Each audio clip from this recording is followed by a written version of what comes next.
اب حضور صلی اللہ علیہ وسلم نے تو ان کو نہیں سکھایا تھا کہ تو جا کے ایسا کرنا، قدرتی مزاج ایسا بنا دیا تھا۔ ایک اور موقع آیا مدینے پاک میں، جنگی قیدی اور جگہ سے اسی طرح سے آئے، ایک صحابی ایک اور آدمی کو، جنگی قیدی کو کافر میں گھر لے گیا۔ بیوی کہنے لگی کہ ایک ہی آدمی کا کھانا ہے بس، انہوں نے کہا اس کو دے دو۔ وہ کافر جنگی قیدی کہنے لگا جی آپ بھی کھائیں، کہنے لگا بھی بات ہے صاف، ایک آدمی کا کھانا ہے، تو کھانا کھا، میں درخت کے پتے چبا لیتا ہوں۔ وہ کہنے لگا میں کھاؤں گا پتے، انہوں نے کہا تو رئیس آدمی ہے مکے کا، میں پرانا غریب ہوں، مجھے پتے چبانے کی عادت ہے، تیرے پیٹ میں درد نہ ہو جائے، میں عادی ہوں پتے چبانے کا۔ اس نے پتے چبا لیے۔ کافر مسافر اور مہمان جو تھا جنگی قیدی، اس کو کھانا کھلا دیا۔ دوسرے دن پھر ایسی نوبت آئی، اس نے کہا آپ بھی میرے ساتھ کھانا کھائیں؟ نے کہا نہیں بھائی تو کھا، میں پتے چبانے کا عادی ہوں۔ 2 دن تو اس کافر نے کھانا کھا لیا، اور جب تیسرے دن اس کے آگے کھانا آیا، انہوں نے کہا بھائی تو ہی کھا، بس اتنا ہی کھانا ہے، میں تو میاں بیوی ہم تو پتے چبا لیں گے۔ اور کہنے لگا مدینے والوں تم خود پتے چباتے ہو، دشمنوں کو کھانا کھلاتے ہو، آج میری بھی ایک شرط ہے، پہلے کلمہ پڑھا پھر کھانا کھلا۔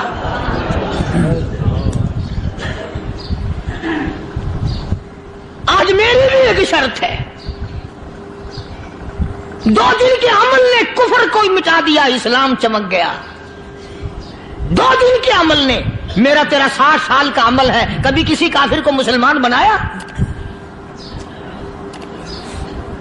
الٹے ہی کام، ہر غلط، ہر معاملہ الٹا ہی ہے۔ ہر آدمی بیزار ہوتا ہے، یار دین تو کچھ نہیں، یار اسلام کچھ نہیں، یارو ایمان کچھ نہیں۔ اسی کو قرآن کریم نے للکار کی آواز دے کے فرما دیا لوگوں ایسی گڑبڑ نہ کرو ورنہ میں وہ خدا ہوں فأخذتكم الصاعقة وأنتم تنظرون۔ جبریل امین نے ایک چیخ ماری، ساری قوم کے جگر پھٹ گئے۔ میں وہ خدا ہوں، لا تركضوا وارجعوا إلى ما أترفتم فيه ومساكنكم لعلكم تسألون۔ لوگ مکان چھوڑ کے بھاگتے ہیں، ماحول چھوڑ کر بھاگتے ہیں، معاشرہ چھوڑ کر کے بھاگتے ہیں۔ خدا کہتا آؤ، جن مکانوں پہ تمہیں ناز تھا وہ یہ کھڑے بھاگ کر رہے ہو۔ اسی کو قرآن کریم کہتا ہے ان الذین قالوا ربنا اللہ ثم استقاموا، وہ آدمی جس نے لا الہ الا اللہ محمد الرسول اللہ صلی اللہ علیہ وسلم پڑھا، اللہ کی توحید کا اقرار کر لیا، او میرے مالک تیرے سوا میرا کوئی مشکل کشا نہیں، حاجت روا نہیں، میرے دل کے بھید کو جاننے والا نہیں، میری بگڑی بنانے والا کوئی نہیں، اجڑوں کو بسانے والا کوئی نہیں، کھیتی کو آباد کرنے والا کوئی نہیں، ایک دانے سے سینکڑوں دانے بنانے والا تیرے سوا کوئی نہیں۔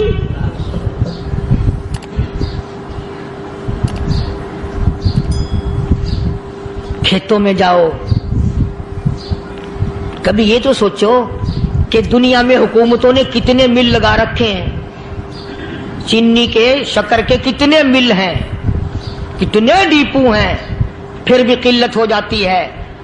اور یہ اللہ میاں نے کتنا میٹھا کیلے میں، سنترے میں، مالٹے میں، انگور میں، سیب میں، کبھی یہ بھی سنا کہ اللہ میاں کا شوگر مل فلاں علاقے میں لگا ہوا ہے؟ کبھی یہ تو دیکھو کہ یہ قدرت کاملہ کے سوا اور کون پیدا کر رہا ہے؟ فرمایا جس نے اللہ کی توحید کا اقرار کر لیا، محمد عربی صلی اللہ علیہ وسلم کی ختم نبوت کا اقرار کر لیا، خدا کے بعد خدا کوئی نہیں، مصطفیٰ کے بعد نبی کوئی نہیں۔ پھر قرآن نے شرط لگائی ثم استقاموا، پھر اس پر جمع رہے، ڈٹا رہے، یوں نہیں کہ کبھی ادھر لڑک گیا کبھی ادھر لڑک گیا۔ لوگ تو بدل جاتے ہیں، لوگوں کا کیا ہے؟ پچھلے سال کی بات ہے، یہیں